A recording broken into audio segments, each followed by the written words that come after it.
Colleagues, chers collègues, I'm going to invite you to join me in welcoming the chef de l'opposition, the Honourable Candice Bergen.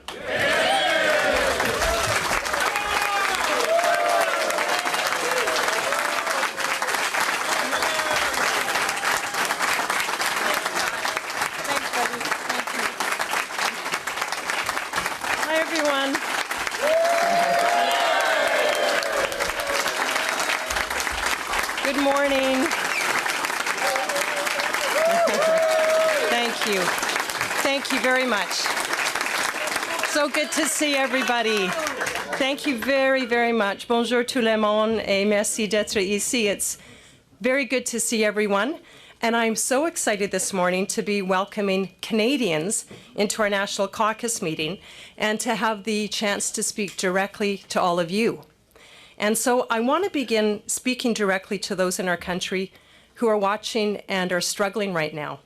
Some of you are struggling with feelings of frustration because it's costing you double what it used to fill your gas tank, and gas just keeps going up.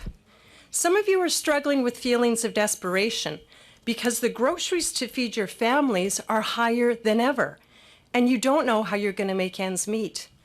You've worked so hard and you've always tried your best, and right now your best doesn't seem to be enough. And so many of you, my fellow Canadians, are struggling with feelings of hopelessness because the COVID mandates and restrictions are keeping you from living the life that you once knew and loved. There are a lot of you who are struggling, you Canadians who are normally so strong and so resilient and so full of joy and hope. Right now, you're worried, you're unsure, and you're feeling anxious. Between the cost of everything going up, the continued and seemingly endless COVID rules, and everything that is going on in the world, you are having a hard time keeping the smile on your face and having hope for your future. I want to begin by speaking directly to you. I want you to know that Conservatives understand, and we care, and we want to provide solutions to the problems that we're all facing together. And that's been the focus of everything that we have been doing over the last many months. And it's why we have suggested some reasonable and pragmatic solutions to address the cost of living crisis. Not more big government spending, which has proven to make inflation worse, but solutions that cut taxes and let you keep more of your money.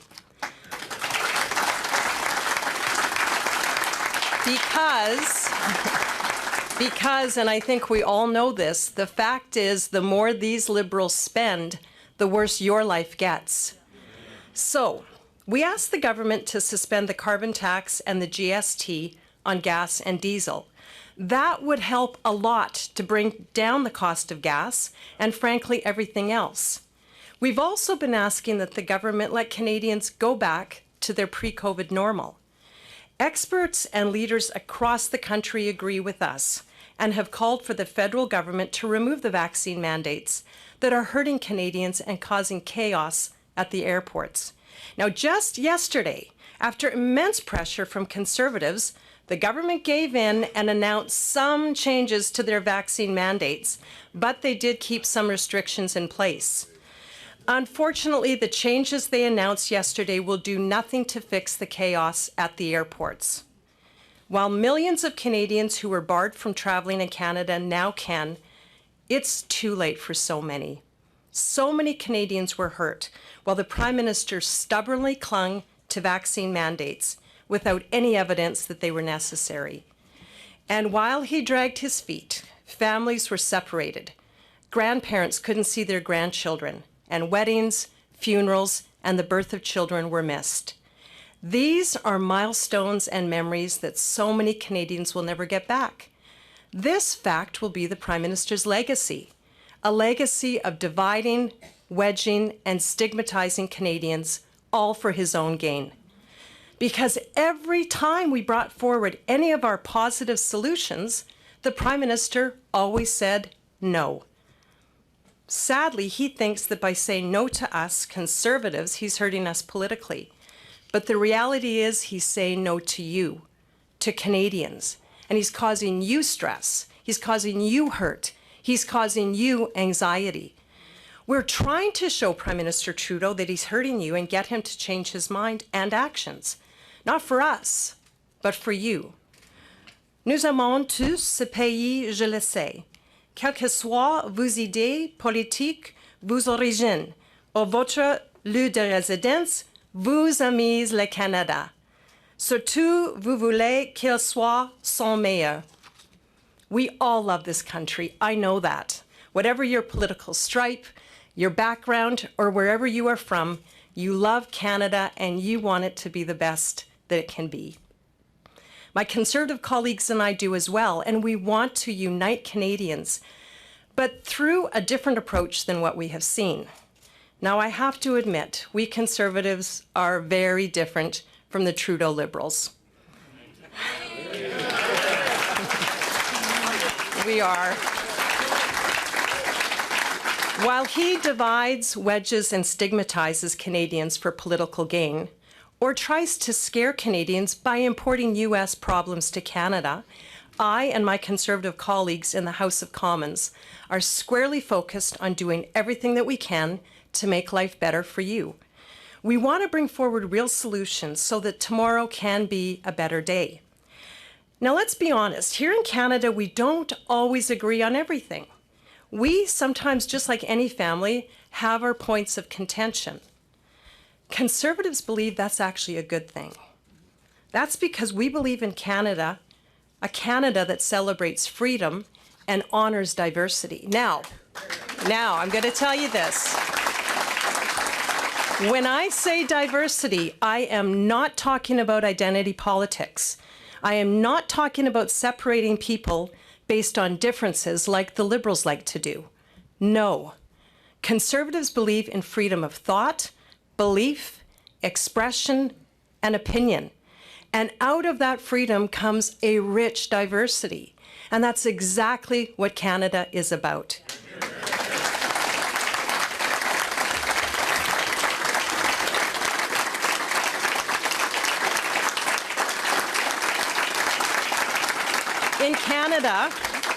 In Canada, unity is not uniformity. We should always welcome different views and different perspectives. We can achieve great things if we respect one another, if we listen to each other, and genuinely strive to work together. We can't achieve this by playing politics and driving Canadians apart, like the Prime Minister is doing. Now, at this point, I have to mention something that has been very concerning for us and for many Canadians. In February, when the Prime Minister invoked the Emergency Measures Act, freezing bank accounts and shutting down civil liberties, he set a very serious and a very dangerous precedent. Conservatives and many Canadians, including experts, were skeptical, but he and his Minister of Public Safety said that they used it because law enforcement asked for it. We have now learned that that is not true. In fact, it is absolutely false.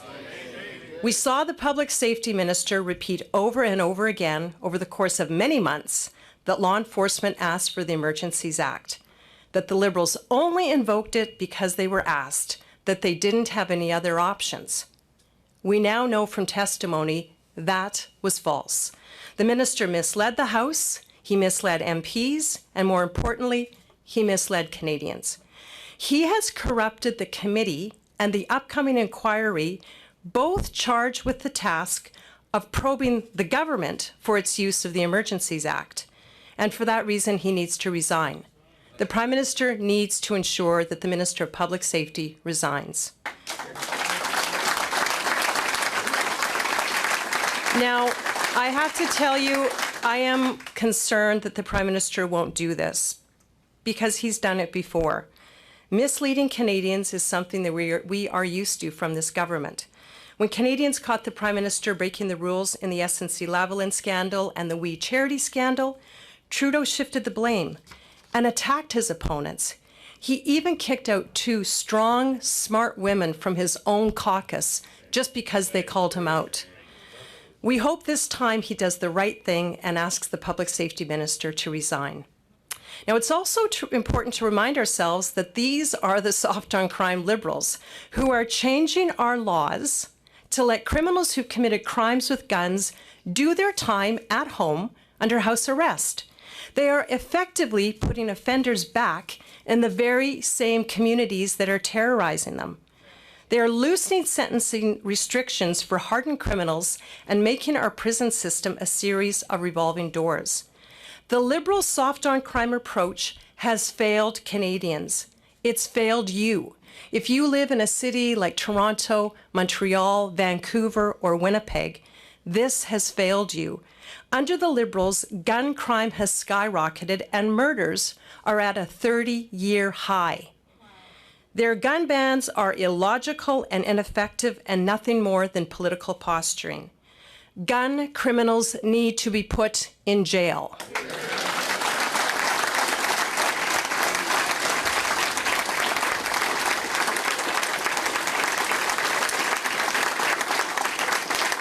Now, these criminals can get help when they're in jail, but for goodness sake, do not let them out on the streets again to hurt innocent people. It seems that in all of these areas, the Prime Minister has completely lost sight of what Canadians need, and it's hurting you and your families. But don't give up hope, because Conservatives will keep working. We are a strong and unified caucus, and we are a strong, unified, and big party. Over 600,000 Canadians have joined our party and our movement. It is historic. And we will keep bringing forward ideas to make life better for all Canadians. To my colleagues here today, as we finish these final weeks before we go back to our ridings, let me thank you for your incredible work over the last several months. It truly has been the honor of my life to work with you and to lead you as together we serve Canadians. Let's continue, colleagues, to defend Canadians from the crushing cost of living and help give them hope for their future. Let's do everything that we can to unite Canadians to build a better country for everyone. I began my remarks today speaking directly to Canadians, and I want to end that way. To you who are watching and listening, don't give up hope on your dreams and desires for you and your family. And don't give up hope on this great country, on Canada, because we Conservatives won't stop until Canadians are able to get their lives back and have all of the things that so many have worked so hard for. On that, I give you my word. Thank you so much. Merci beaucoup.